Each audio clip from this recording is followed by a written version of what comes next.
When did you feel that you are not a male, that you're a female? Unfortunately, my parents, by their own decision, have stopped talking to me. What do you say to a chusa that wants to do a transition? For me, it was I either transition or I have no idea if I'm going to be alive in a year. I'm not kidding. Do you agree that Israel had to respond after such an attack? No. No? They should stay quiet? Not the way they...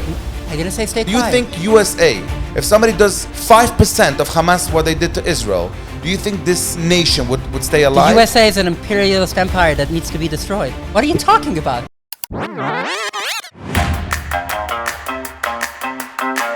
What does Abby Stein and Natura Carta have in common? If you ask me, very, very little. Here's the thing, and I will admit to something publicly that I don't think I've ever admit.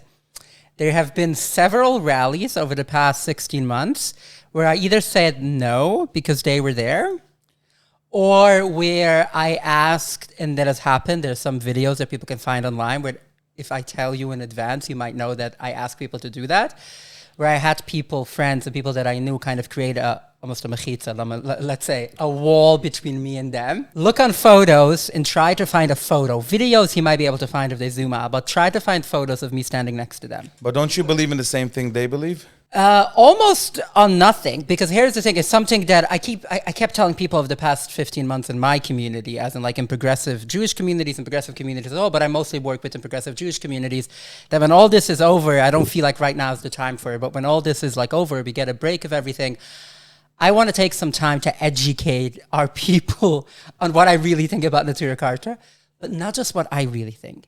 I think we also need to remember what they really think, and this is very important to me. We know, growing up in Williamsburg, I think we have known some people. I have some cousins or people that I know through like family and marriages and so on, who I know really well, who are part of Natura Carta, including one specifically, without saying names, who shows up at a lot of those rallies. I know what those people really believe, which is that they don't care about Palestinians. I think you and I both know that. Like, they care of it only as an ends to a means. I think I disagree with Natura Carta, and I disagree with certain things that you think too. So I don't think we can agree on the same. Not on the same, but do you think that they really care about Palestinians as opposed to they really care about destroying Israel and they think Palestinians are a means to an end? I'll tell you the truth. I don't care what they think. That's the truth. That's my truth. Obviously, I have issues with their sexism. I have issues with the way they do almost everything else in the world. But more importantly, I don't think the place where they're coming from is coming from a place where, oh, we really care so much.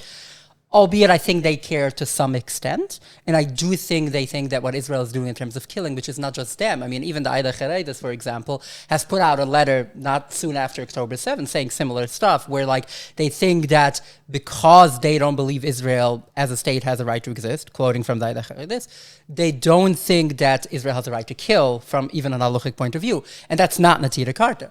And I think in that way, yes, they have a bit where they care, but most of them see Palestinians as a means to reach the end goal, which the end goal is they believe Mashiach can't come until Israel is destroyed, and so on. All right. Are you an activist in the Free Palestine movement? Now, short answer is yes. And I'm saying what does it mean? What means being an activist in the Free Palestine? There we go. Okay. I don't think countries have rights.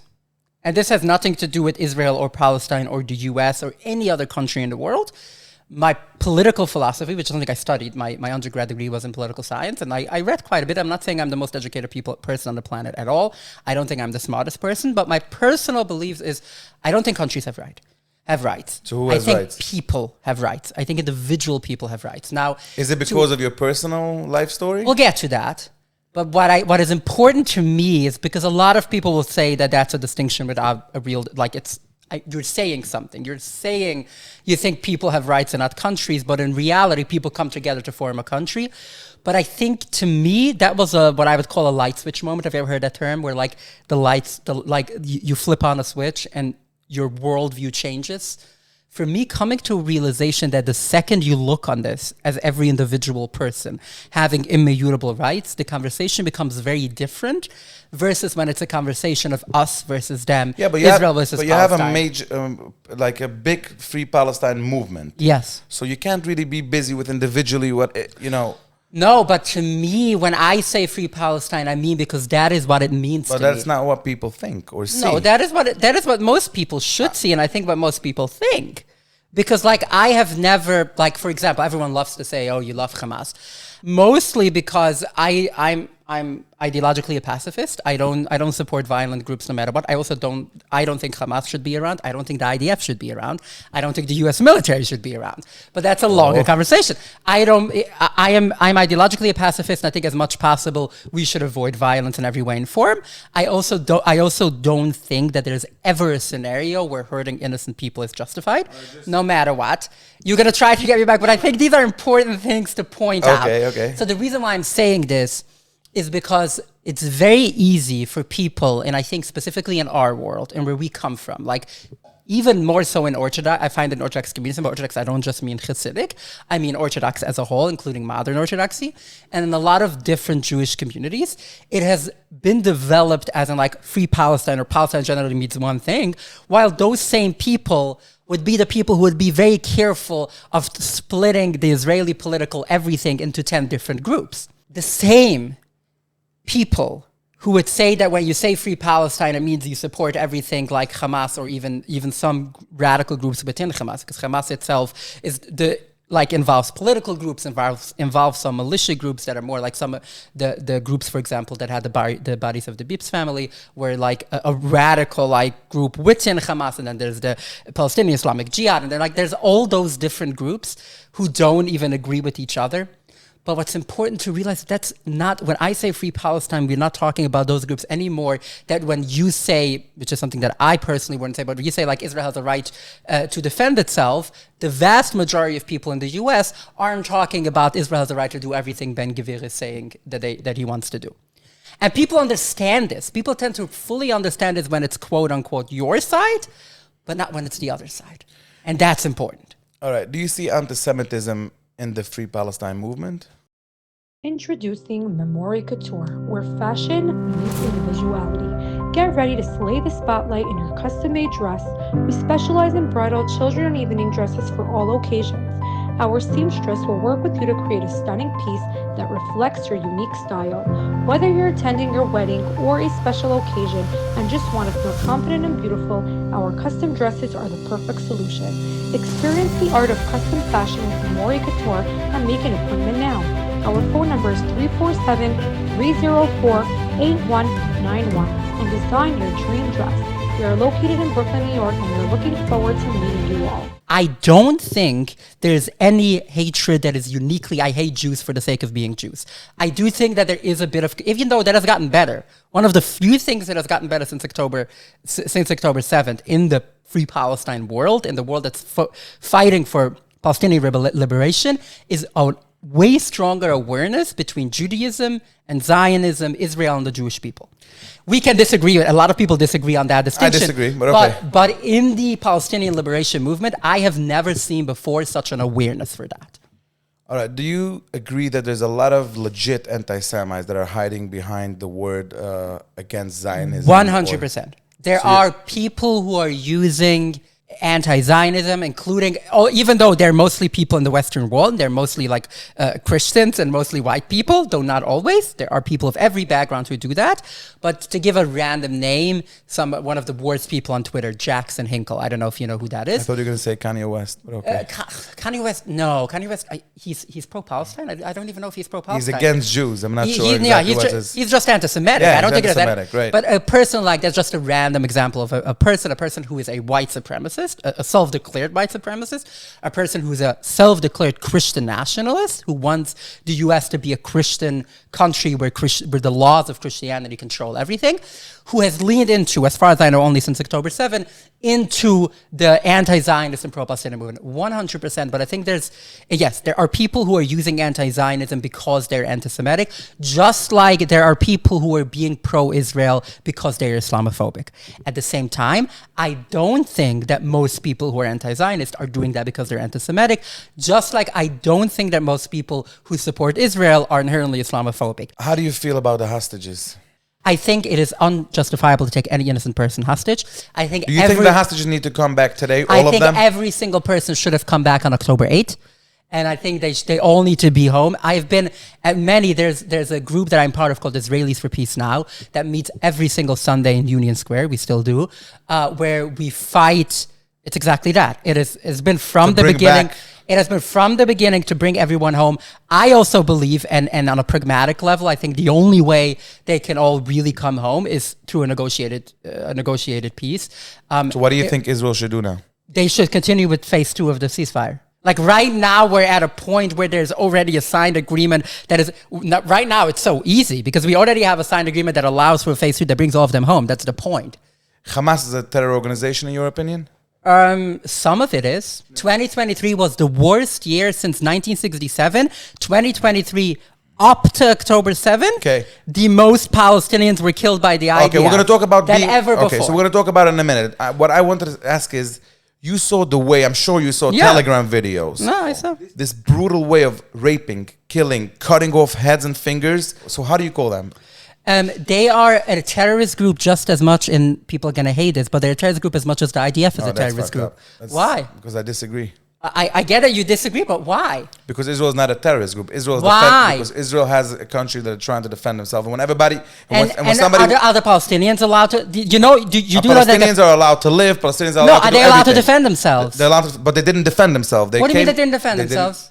Abby, they didn't defend themselves. They walked in Why? October 7. Why? Because 1967, the border. Not 1967. This doesn't start in 1967. Okay. But I want to step back for a second. Why is so? In my personal opinion, is October 7th should not have happened, and it's unjustifiable. 100% Can you unjustifiable. call it terror act? Yes, it was. October 7th was a terror act. Okay. You know what else was a terror A terrorist act? group. By a terrorist group. You know Okay. what else was a terrorist act by terror groups? Every single time, which is something that happens, and don't believe me, but go and look it up. Okay. Listen to people like Breaking the Silence, for example, or listen to Israeli soldiers who are not part of Breaking the Silence, who have something, for example, that's called in Israel, which is a way of like showing we're here, making our presence known in the West Bank, where Israel goes in very intentionally to families. Sometimes there's one of them is suspected of something. Very often, it is literally. You know it just as probably as much as I do. I don't know if you're going to admit it here, but there's a thing that the IDF does in the West Bank, which is to show our presence for the sake of showing our presence, where they go in, terrorize a family, which very, very often ends just like last week, the same day that we got back the caskets, we got back in an unjustifiable way, in a horrible, gross way, we got back the Bibi's family. On the same day, Israel killed a 10-year-old and a 12-year-old in Jenin for the same reason of showing that we're here. It is unjustifiable. So they went in and shot 2 kids just to show. Abby. Yes, No. 100. They shot 2 kids because they found them to be in their way. But that has been happening. That's what I'm trying to say. They found them? They found them to be in their way. The official justification is that they were in the way of the military. Who are you? By every international, even by Israeli law. Do you know what means Jenin, being in the way of the military? Or you know that being they in the were way not doesn't throwing mean anything. They were literally standing on streets that Israel has declared a curfew and on. Israel decided to kill them. Because they were standing in the way and everyone is a suspect. And hear what you're saying. This is This conversation is not going to end. That's why I'm not going to even argue because I want to get on topics. But I think there's something that we really need to understand here. Let me ask you one thing. How many Palestinians do you know as a friend? I have a few Palestinian friends. No, I'm not talking about Palestinians who live in Israel. I'm talking about Palestinians who live in Gaza, Palestinians who live in the West Bank. How many friends do you have? I don't have. Okay. I just spent a month living in Ramallah, by the way. You were in Ramallah? I was in Ramallah for a month. When? This August. Okay. Posted photos of it many, many times. I was in the West Bank for a month. Do you know in Gaza, especially you don't have a way of surviving with who you are. I know several trans people who lived in Gaza. Yeah, do you think you were able to, in Gaza? Yes. And they're called acceptance, the Hamas is hugging them. Depending how you define acceptance. They throw you off the roof, They don't Abby. throw you. That's Abby, bullshit. That's not bullshit. You get killed. Queer people get killed by radicals. And You don't. By the way, you don't need to be gay or anything to get killed over there. Yeah, Hamas is a right-wing authoritarian government, which is another issue that I have with them. Their government is a far-right authoritarian government. Everything they do, they're a theocracy by definition. They are exactly what about half of the current Israeli coalition wants in Israel, very openly. When you say Medinat Halacha, that's what Hamas has. The West Bank isn't. The PA isn't. Yeah, but Medinat Halacha could be with not, killing and not killing and stabbing. According and to who? Bus attacks. According to Ben Gvir and according not to... Ben Gvir. Israel's half of the current Israeli parliament, which are Orthodox, believe in a religious state where people who break Shabbat are killed. Bullshit. They say it openly. I'm telling you, Itamar Ben Gvir is saying that if you don't keep Shabbat... Not true. He actually said it about gay people. He actually didn't say it about Shabbat. He said it about gay people. So let's say he's extremist, okay? He's an extremist. But you know very good that the Israel law is not doing like that. The biggest not gay at the city, moment. Israel has moved to the right a lot. The biggest gay city is where? Tel Aviv, right? At the moment. Okay, for the last I don't know how many years. So you know very good that you can be gay and you can be part of the LGBTQ community and live in peace, living in Tel Aviv. And this is, I think, the only democratic country in Middle East that you can live so in peace as in Israel. So which other? You can be openly gay in Beirut. Yeah. In Amman, I like studied in Amman for 6 Tel Aviv. weeks. What do you mean like Tel Aviv? It's very simple. This would be like saying like in Jerusalem. Those societies are more more religious. Have more different cities that are a little bit more, but I'm talking about because they generally. are as a whole more religious. But also you have to realize the other thing in Tel Aviv is most people in Tel Aviv are also the people who show up every Saturday night protesting the government and believing that the government needs to end, believing that Bibi is a war criminal. Okay. So like if we start going down that road, we need to keep that in mind as well. But let me go back for a second. Hamas is a right-wing authoritarian religious theocracy, and I have an issue with that group. They are a group that commits terrorism, just like the IDF. Because you are a military doesn't give you the right. By dictionary definition, when you are a military, it's not called terrorism. Because countries, by international law, have the right to show their power and to use power. It is something that is a big problem in our society, where states are the only one have a unique right over violence, which is to me, and in one of the guiding principles of my life, that states don't have a right to commit violence any more than an individual does. Not to say that individuals have the right to commit violence. No one does. I think that's what's so important. Hamas is a horrible group, and I need people to hear that and to understand that, and not to come being saying, I have zero interest in justifying Hamas. Because you understand also a lot of people see it when you scream the Free Palestine situation. Like I said, we're not going to go in too deep to this because we have so many subjects we want to cover. It's very important, I think people should understand that, first of all, at least this, we're going to talk about, you're saying the IDF is terrible, I can't even hear it. But I it's fine, I hear what you're saying. But what I mean is, the first thing that people should understand that you're against Hamas. That's 100%. Okay, so that's... before we even get to what's hypothetically... By the way, who should run Gaza? I mean, Hamas didn't start in Gaza. Hamas started in the West Bank, actually. Okay, Hamas is kind of an imported group. Well, I think it should be there hasn't been a democratic election there since 2006. And in a society where half of the population currently is under the age of 18, which means in 2006, it is about 60 or 70% of the current Gazan population wouldn't even have aged during the last election, which is not to say that right now they don't support. I think that's another longer conversation about who people support right now during a war, which is that radical groups always, like you see in Israel right now, the right wing goes up during war. That is and the only country, I think, in recent history where a war didn't turn the people more right is Ukraine. I can't think of another country where that has been the case, which is a whole other issue. I mean, I think there should be really free and democratic elections in Gaza, and that they should elect. I think they can and are more than capable of electing. Israel has intentionally, it's one of the things that even people that I deeply disagree on most things, like Yair Golan and Gallant and a lot of other people, have been trying to say that Bibi didn't even want to consider empowering any other local group in Gaza. There are groups. All of them are becoming terrorists at the end of the game. Again, we're going to go back to defining somehow. If you don't give them their rights, and they get everything, whatever they get, the worst. We gave them back. We gave them back Gush Katif.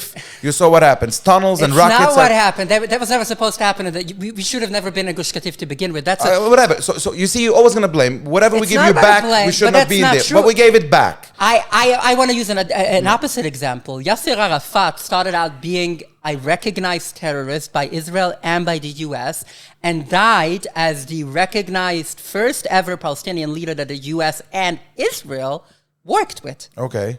And a bit of it, what happened was Yitzhak Rabin and his government, and I have a lot of issues with Yitzhak Rabin. I'm not going to forget that he was part of that did a lot of stuff in 1948 and 1967, which is a whole other conversation. But a lot of it had to do of giving them actual it's not even giving them something that they don't deserve, but literally letting them control their own things. And they managed more than something. I mean, now the PA is super corrupt, but a lot of that has happened since Arafat passed away and even before.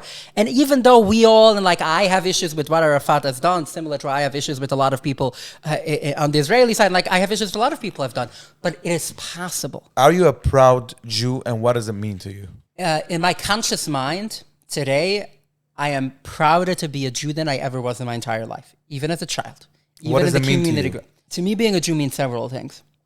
The most important one, it means being part of at least 3,000-year-old tradition of people who have looked on what I would say, pardon, I don't know if you need to bleep it out, but people who have looked on a fucked up world and tried their best to make sense of it.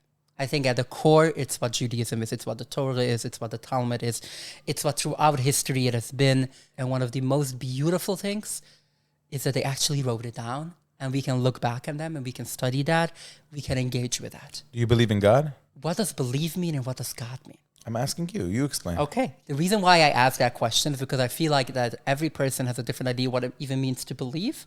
And every person has a different idea of what God means. If you're asking me, do I believe in the God that I grew up with, and I imagine that you also grew up with, if that's the God, I'm 100% an atheist and proud of it. What does it mean? I call that God the boogeyman in the sky. That's not God. That's the way we grew up. Exactly. But I don't think that... Okay, go ahead. No, I agree with you. At the same time, the way I define it, and I get asked this question a lot, I relate to an idea of God that I think an idea that people have called God for a lot of history.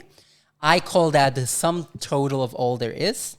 We even have a song in Renewal Judaism, which is, "You are the source of life for all there is," and which actually is based on a certain, I would call it a neo-Hasidic version, because I don't think the Hasidic text literally meant it in the way I mean it today, but it's based on their ideas, which is that everything in the world is God. And I'm not talking about Natzoitzes here. I'm not talking that everything in the world has a spark of God. We're talking that God is a word that we use to relate to the sum total of the universe. Like, does he exist? It's no longer a question of existence. Right. It's a question of reality now, of course. Like, I think there is something that unifies everything that exists in the world. To me, one of the scientific, I have a mentor who wrote a book, I can look it up, it's called Radical Judaism. Even though I have some issues with him now related to sexual stuff, not my own, but other people, it's a longer conversation, but he uses a scientific example for that, which is that when you break down things, everything in the world, everything from this couch that we're sitting on to you, to every cell of your body, boils down to atoms that are the exact same thing. And depending how many protons and nutrients they have, they make up different things. But at the core, everything literally is the same. Or another example that I use is the butterfly effect, which is the fact that I just picked this up and moved it here. Could be it's not going to do anything, but it's very possible I just created a new animal that's going to be created in 1 billion years from now. It's possible. In that way, if this is what you call God, or in some way, I would say let's call it a neo-Kabbalistic idea of hoyu hoive v'yiyah, haya hove v'yiyah. Everything that was, everything that is, and everything that will be.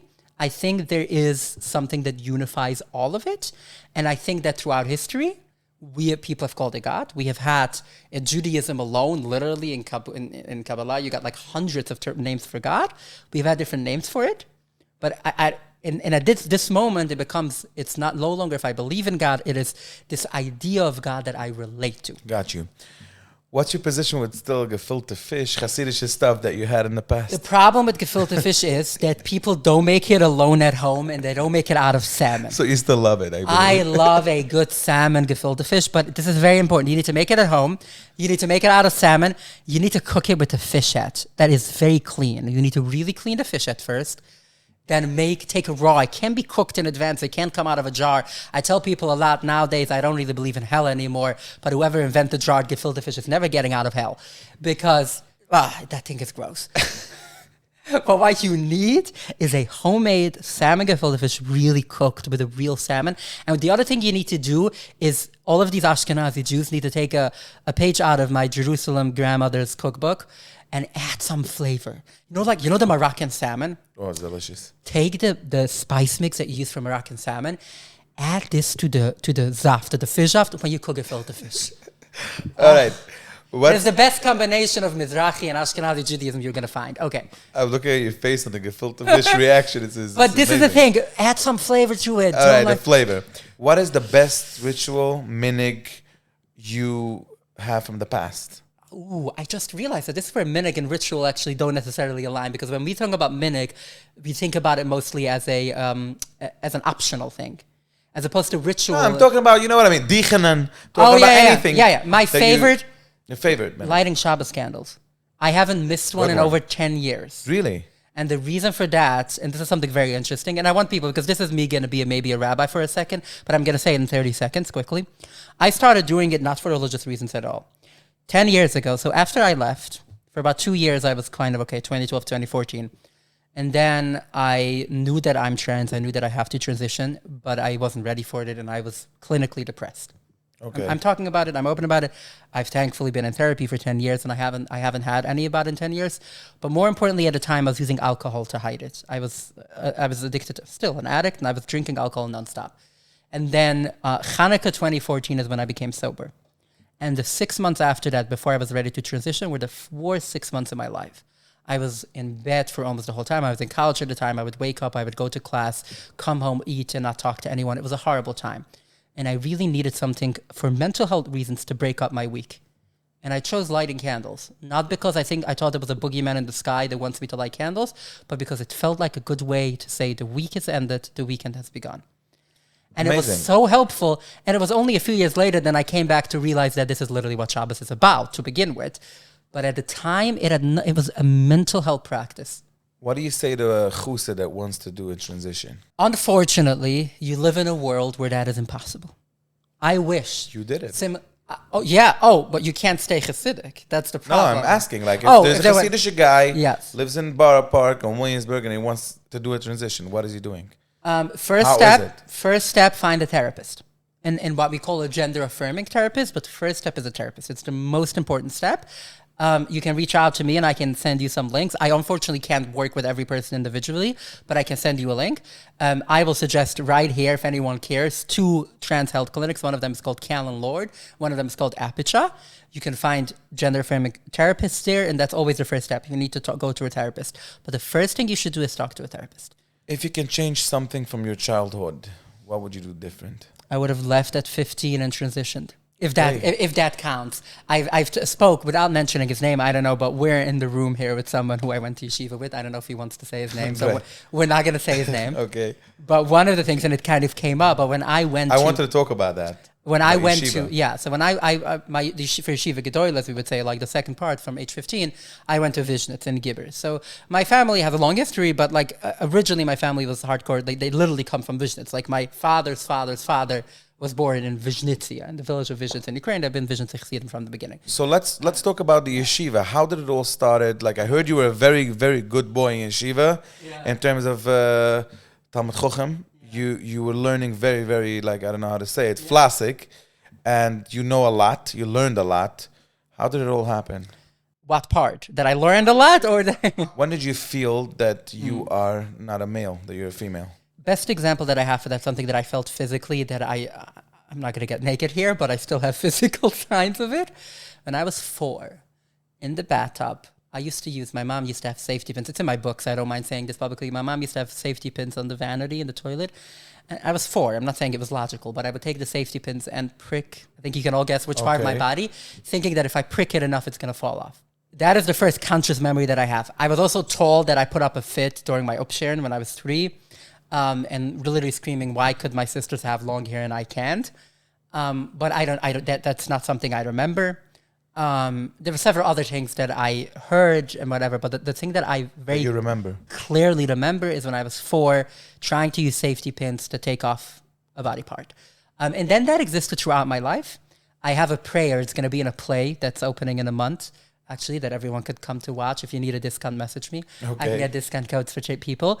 But it's in there. There's a prayer that I wrote. I still have the sheet that I wrote when I was 9 years old that I would say every night before. So we don't say Hamapel. That's a long story. My mom's a Tanzarainical. They don't say Hamapel. Long story. Okay. So basically, instead of Hamapel, instead of that blessing that people say after the Shema, before going to bed, I said a blessing that I would end with Budichatu Adonai She'asani Kirtzonai. For those, let's say, the modern Hebrew, you which used is to use that? She'asani Kirtzonai. What age?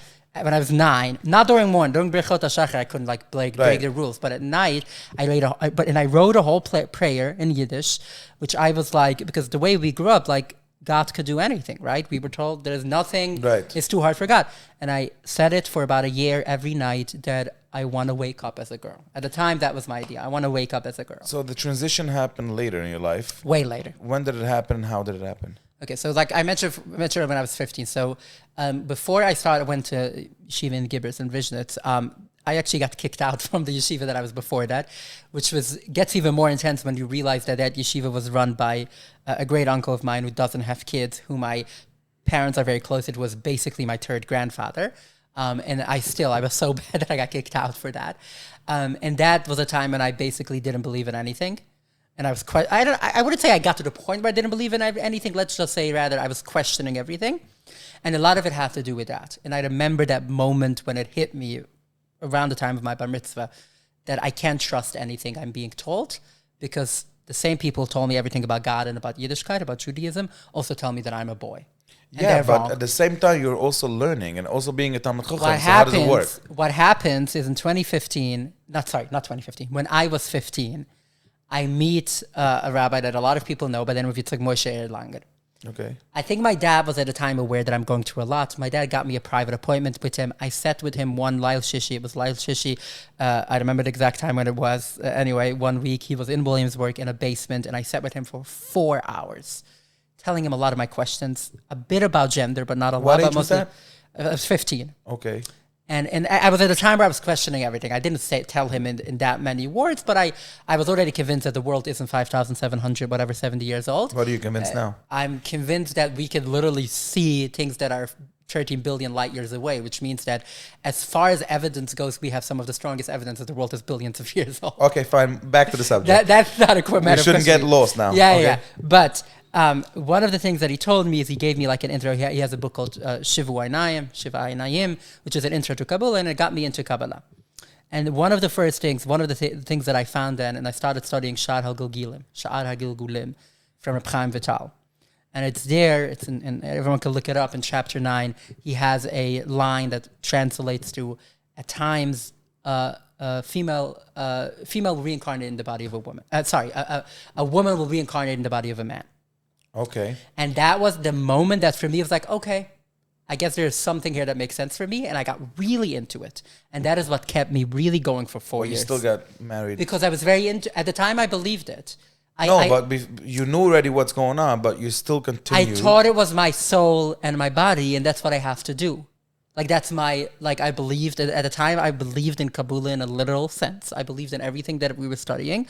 And I believed that in order to correct my soul, there's that Sha'ar HaGilgulim that I mentioned, that Chaim Vital goes into a long detail, a whole thing about Netzoitzes, and a whole thing about different genders, of different souls and different bodies, and how you need to get married. There's a Zohar also that I found at a time that talks about how every person needs to be, when you get married, you're able to balance your masculine and feminine. I truly believe that that's going to go away. I truly believe that that's what I need to do. So you thought that it's something temporary? I thought it was going to go away. Yeah, and I thought that basically the reason I'm feeling that is because I don't have this Kabbalistic balance between masculine and feminine, between Kitche Berichi Shchentai, which is ultimately masculine and feminine. I was convinced that I don't have the balance, and when I get married, I will find that balance and everything is going to be okay. Okay. Obviously, that didn't happen. So I guess you got married and then you did the transition? A few years later. So basically what happened for me, my breaking point was my son's bris. Literally. And I remember my son's bris was also in a unique place. So in Vishnitz, the community I was in, we always did the bris by the Rebbe. So wherever the Rebbe is, and if the Rebbe wasn't home, at the time he was in Deal, New Jersey. It was one of the only times he went on vacation. And so we took the bris there. And he was actually very in the mood. It was very good. My ex was basically a granddaughter of the previous Vishnitz Rebbe. So he was very into it, and he was very in a good mood. And I'm sitting there, and I remember my dad is there, my dad is standing next to my dad. The Rebbe is holding my son, and I'm looking at him, and I'm like, what the fuck am I doing? How am I doing this extremely gendered thing? Because a bris is as gendered as it gets. how am I doing this to my child when I have no idea who I am? When maybe it's genetic. That's another thing that it's not. I know now that it's not, but I thought maybe it's genetic. How the fuck am I doing this? And this is where it was my breaking point. It wasn't when it started. It was more when it ended. When did you start taking hormones? That was a few years later. First, and how did it feel? Like it changes voice? No. It changes. That's something very interesting. So I started taking hormones. I remember the date. I will probably never forget it. September 4th, 2015. I started taking, and that was after a few months in therapy. You can't start, something that I think it's important for people to know. You can't just show up to a doctor and be like, I want hormones. Even hormones, forget about surgery. Even hormones, they don't just give you. You need to I had to talk to a social worker, basically a therapist, and talk to a patient coordinator. And after a few months of that, I started hormones. Does it affect the sex drive as well? It affects everything. So what you have to realize is that when you look at a person and you identify the person as male and female, assuming that you're not at a nude beach, so assuming that person has clothing on, everything that you're seeing is impacted by hormones. It's called, scientifically, it's called secondary sex characteristics, which is basically, obviously, the sex drive, but everything. How much hair you have on your body, whether or not you have facial hair, whether or not you have boobs, the size of your ass, the size of your shoulder. The one thing I will say is that hormones can only add, it can switch around fat, but it can't change bones, which is something which is also why it's very important for teenagers if they start early, which is a whole other conversation. But it can add, it can remove. You recommend something like that for young people? Do you think that it's... I don't recommend anything. I recommend for young people to talk to a gender-affirming therapist. That's it. Let the therapist take care of it. That's what I recommend. I don't recommend... And I do think that if the therapist says that that's what they have to do, they should do it. The short answer is everything changes. Sex drive for me disappeared for about 6 months and then came back slightly different, let's just say. So what's your position with surgeries, and did you do any of them? What I will tell you is that nothing that you see is from surgeries. When you look at me, again, assuming I'm wearing clothes... Everything is just hormones. There's something that I'm not going to dive into. I invite people to look up something called intersex, which is something that I don't know to this day because my parents don't talk to me. There's a chance... I was about to ask you that. There's a chance that something was going on when I was born that might be related to gender that I'm unaware of. I can't know for sure until I get my records, which I've been able to get because those include my mom. What does that mean? When I was born, what I know is that I was in the NICU, which is the neonatal ICU, basically the ICU for babies, for a few weeks, I think, if I remember correctly. The other piece of whatever you want to call it, evidence or something else that I know, is that I had a hernia surgery when I was 2. I will explain in a second why that matters. And then years later... about 6 months into hormones, I started having extreme stomach pain. I went to a doctor. They took a CAT scan. And then they were like, one of my kidneys is 20% out of place. And basically something that is called gonads, which are basically this. I feel like we're going to have to go into a science biology lesson here, which is going to take very long. But the short... let's make it a short reason, yeah, short answer. The short thing of it is that... it's very likely, I have no way to know for sure without doing more tests, which at the moment hasn't been very important, but it's very likely that I have something that is called mild androgen insensitivity, which means that my body, compared to 98% of people who identified as male at birth, my body doesn't respond to testosterone the same way 98% of people respond, which is something that has existed since I was born. Possibly, I don't know 100%, but most likely. The reason I'm saying this is, so for me, a lot of the changes were quicker than I even expected. Like, for example, I started hormones in September 2015. I was planning to not come out to my parents until June of 2016. And then a few months in, literally, I went home for a Shabbos. At the time, I wasn't religious anymore. I was already in college, but I was still talking with my parents. I went home for Shabbos, and my mom was already starting to see that something is changing, which was surprising to me and surprising to my doctors until I learned months later that something is going on, that my body reacts differently than most trans people. But unrelated to that, what changed? What you should really ask is what didn't change. Okay. No, I mean that. Like, we're talking like your sex drive, even before you do any surgeries, the way your body reacts to when you get turned on, the way you it's different. As soon as the impacts are, it's not a radical change immediately. It goes slowly, but by the time you hit 5 years on hormones, even without any surgeries, let's just say, even if you still have a penis, it doesn't act like one. That's as much as I could say. What's your relationship now with your family? Unfortunately, my parents, by their own decision, have stopped talking to me. Since then? Since then. I actually had, and I went out of my way, before I came out publicly, I wanted my parents to hear it from me. And I brought in a rabbi who grew up Orthodox as well, who is now kind of what we would probably call modern Orthodox, who supports LGBTQ people and supports trans people and speaks some Yiddish. And I invited my parents to his house. This is all going to be in the play that's starting next month. But anyway, I invited my parents to his house. And the end, only my dad came. He decided that, apparently. Okay. Whatever. And I really had an intense conversation with him for 2 hours.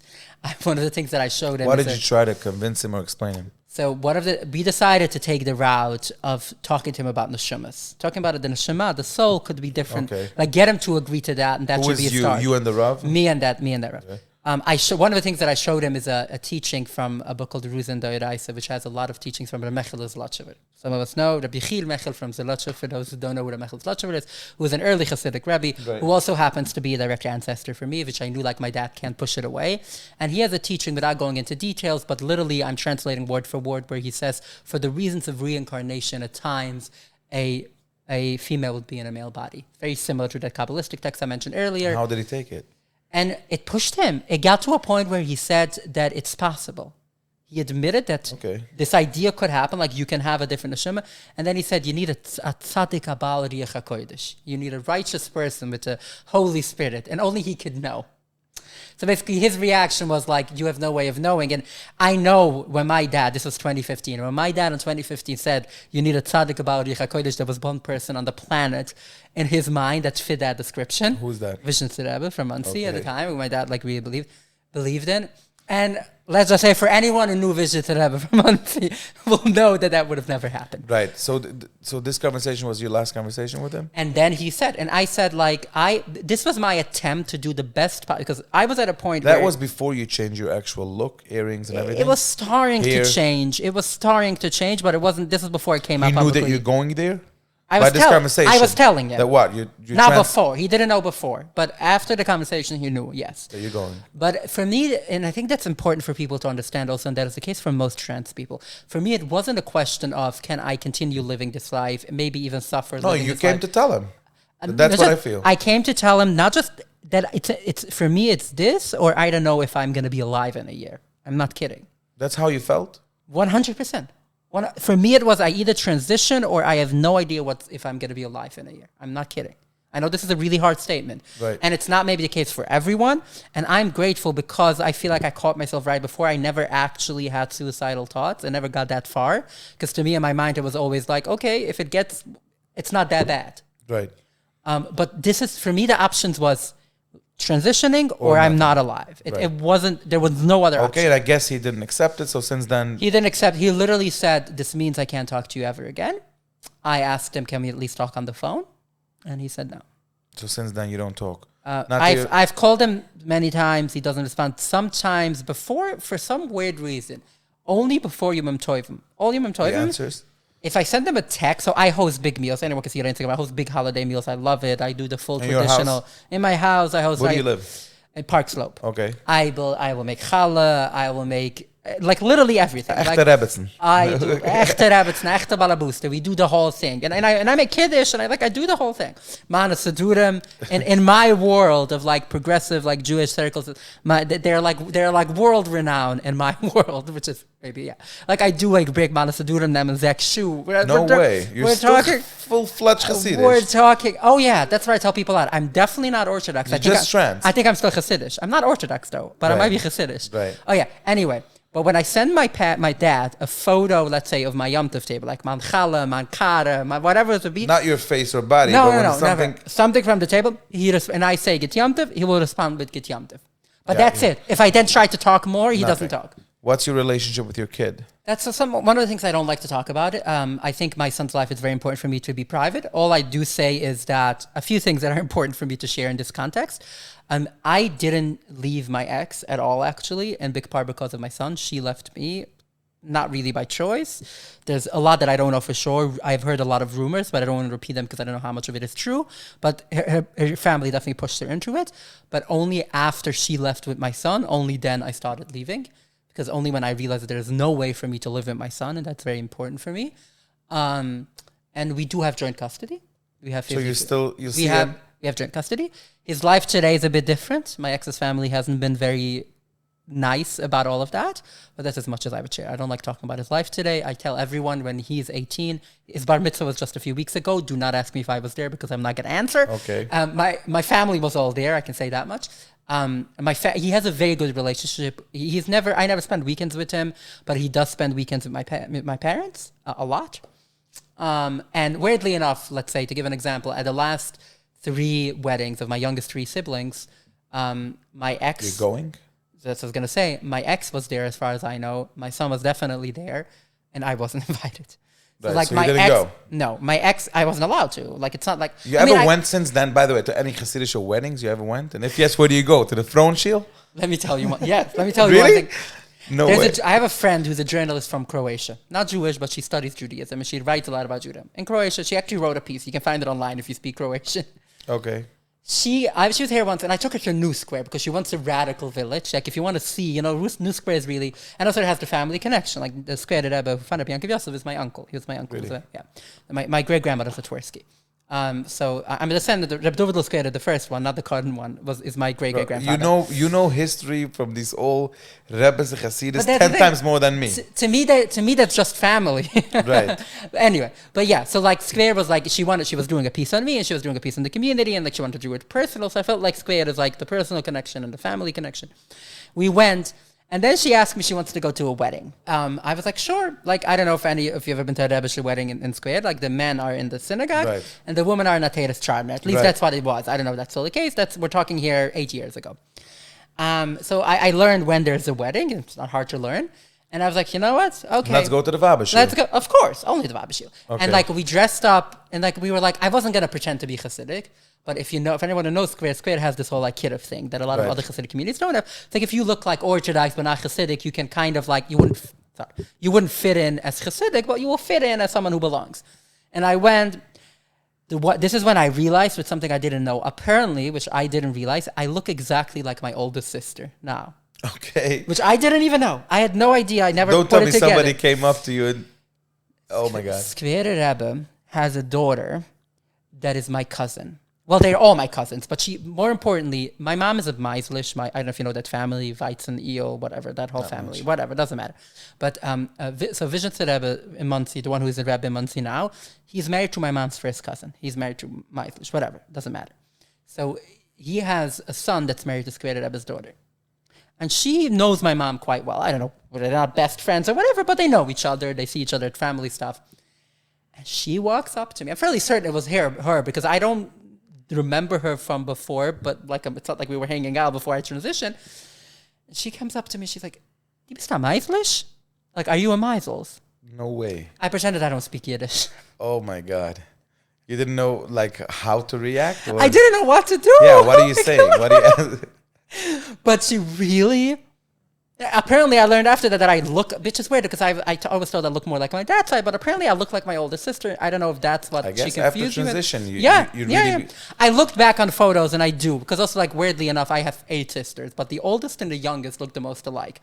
And apparently I look like that. Question, what do you think about the pushing of LGBTQ community in schools for young children?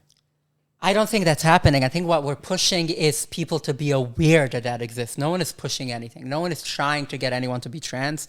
No one is trying anyone to be gay. No one is trying anyone to be queer. Let me tell you a secret from the insides of the LGBT community. We have not figured yet out how to make people queer. We haven't. I wish we did. We don't know how to turn people gay. We don't know how to turn people trans.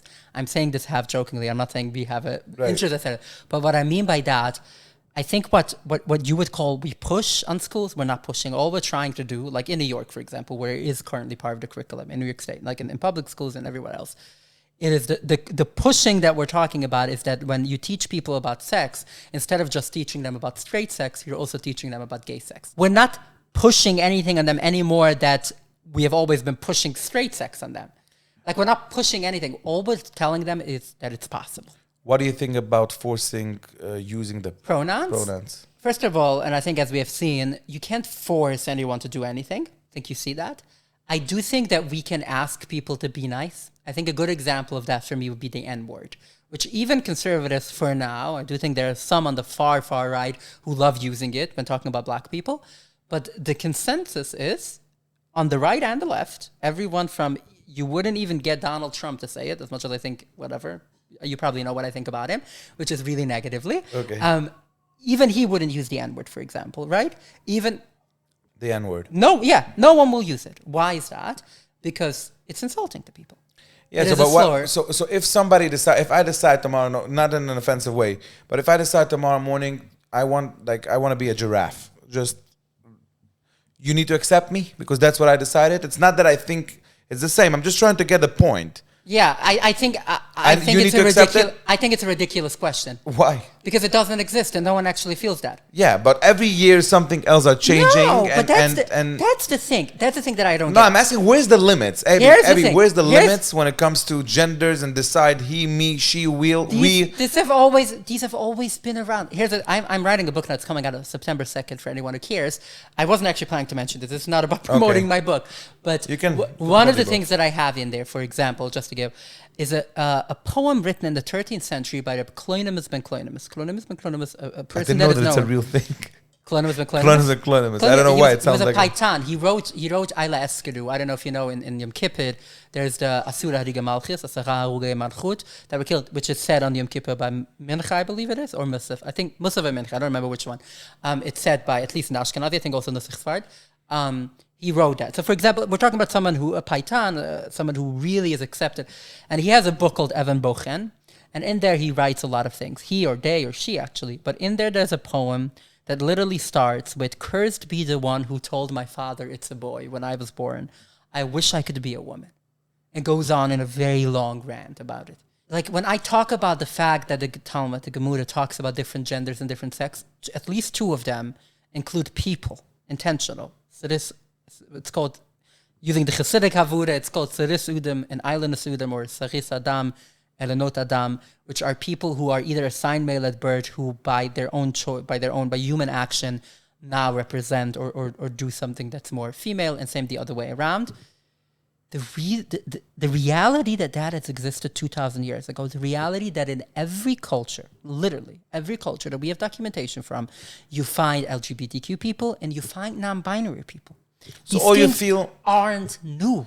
So what you see now is just, it becomes more legit. It's becoming more acceptable. Right. I think it has always been legit, but it's becoming more acceptable. More acceptable. I think that's what I don't know. If you show me that historically people have identified as giraffes and it's not just someone trying to troll. It was just a question. Exactly. But that is what I'm trying to explain. Where is the limits that somebody could decide that I'm something, I don't necessarily think that the limits are sincerity. The limits are, and I think people are, like, you can tell, and for me at least at the moment... what I want to say is, when somebody tells you, really, and there is people like that, they can say, I feel I'm in a body of a human, but I'm whatever. You're saying there's no such thing, there is. I'm not saying a giraffe. Very, very few. But, okay, but why is their acceptance less than your acceptance or whatever? Because it exists less. So that's why. So if there would be 100%. only 5 LGBT community in the world, that's not accepted anymore? I wouldn't say they shouldn't be accepted. I don't mind. Like, so if someone comes to me and says I'm a turtle. The only thing that I would say, which is something I said to every LGBTQ person, that if I could, if there are, at least some, gender affirming, therapists or professionals who tell me that that's what's best to do is to accept it, I would. Okay. If I'm told professionally that that's the best thing to do, which is where I get the so concern, why when people are so resistant, when you are told that this is the best thing to do by professionals, it's because sometimes it doesn't look like in your case it's already much more accepted. And this that means people are already aware of it, and it's not so funny that when we were smaller. But the only reason, because it has been around for longer, and there are more people who are trans men and trans women than there are non-binary people. I think the education that they're giving too much for it, in my personal opinion, is too much. So people think one day they wake up, they feel different, so they right away start doing steps before they have time to think what they really are or how they feel about it. As far as I know, that's not how it works. Okay. There's a good example of that. There was a conservative troll who tried to do that. And he came up with saying that everyone that he spoke to, he pretended to be a trans woman for like 6 months. And then he came up with saying that everyone he talked to was very nice to him and accepted him, and everyone kept pushing him to talk to doctors and professionals, and he was very upset about that. The reality is in our community, I'm not saying that everyone has to even go through a medical transition. That's very important. Like, you can be trans and you can be queer without necessarily, like, not everyone has the same approach. But I do think that I think every human being needs a therapist, and every human being should talk. But I do think that, I don't think like a single person should be like, oh, this is how I'm feeling. My response would be like, I hear you, I listen to you. I will probably tell them that I accept you. Because I think that's the most important thing. Maybe because you went it through on your own meat. Yes, I know what it means. So you're sensitive to this topic of any kind of... Exactly. Okay. I would say, I listen to you, I hear you, you are valid, what you're feeling, and I would love for you to talk to professionals who might be able to help you. Okay. How are Hasidim, especially people that you know them from the past, how are they accepting you when you're walking into Williamsburg or you meet them sometimes in Gottlieb's or whatever? Surprisingly more than I would expect. Here's what They're smiling to you? They're nice to you? Here's what I would say. I think the people who choose to engage, Hasidic people, I think the vast majority choose to ignore. Like they see you and they don't even recognize. And you recognize them? Here's the other thing. Most people don't recognize. I would say, here's the thing. I don't know what the numbers are exactly. My estimate, more like a guesstimate that I'd say about 50% of Hasidic people legitimately are not online, right? I think like some Hasidic rabbis will have an issue with me saying that 50% of Hasidic people are online. But I think that's about my guesstimate. I don't know. Yeah. And like, yes. At this point. A big percentage of that maybe are on like kosher, blah, blah, blah, some filters and so on.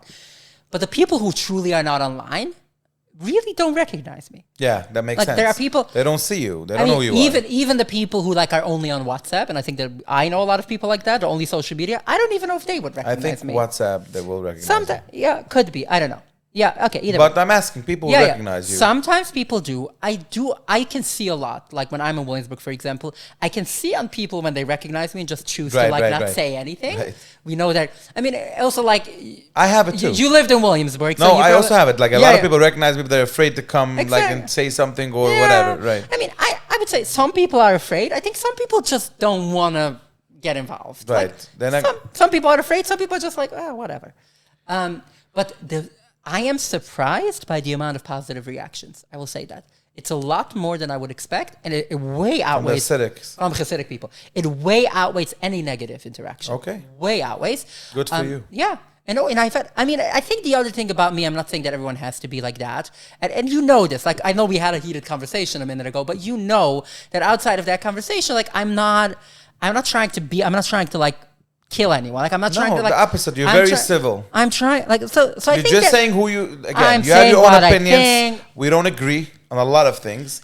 You want to hear something shocking? You know, I'm not here to judge or anything. It's fine. No. I sometimes don't agree with what I said. A few months later, I don't agree with it. And I'm very proud of that. Right. I don't think my opinions are final. None. Forever. None of... I'm waiting for the day that the Israel conversation should come back. You might change your... Okay, whatever. Well, here's the thing. I was already there. Now back. I was at several APEC conferences when I was in college, my first 2 years. Okay. I'm not... There's no topic in the world that I would say that I cannot be changed. Got you. Did Trump affect you or your community in some way? Trump first term, me personally, on a very individual level, was mostly on an emotional way. I think the biggest thing that Trump did during his first term, which was a way more ineffective term, like he didn't do as much. He talked a lot, but he didn't do as much. And I think he gave permission for hate. That was the most important, in my opinion, evil thing. He gave permission to hate. He gave permission, meaning that a lot of transphobic people didn't feel like they felt comfortable to hate. And it's the same with racism. It's the same with a lot of other things that people, and this is regardless of what Trump actually thinks. My personal opinion of Donald Trump is that person doesn't give a damn about almost anything. He is mostly interested in his businesses. To me, that is morally corrupt. To me, because he's a businessman. To me, that is morally corrupt. I don't care. I'm a businessman. But I'm saying, I legitimately, and I tell the people, I legitimately don't think he's transphobic. I don't think he cares enough about trans people to be transphobic. I do think that he knows that he can get his people riled up by talking transphobic stuff, so he would do that. Okay. He knows that he can get... Anyway, but that's a separate conversation. But the first term, for me, there were a lot of people who were impacted, and I think that's very important. There were people who were killed because of that hate, and I'm not saying Donald Trump shot them.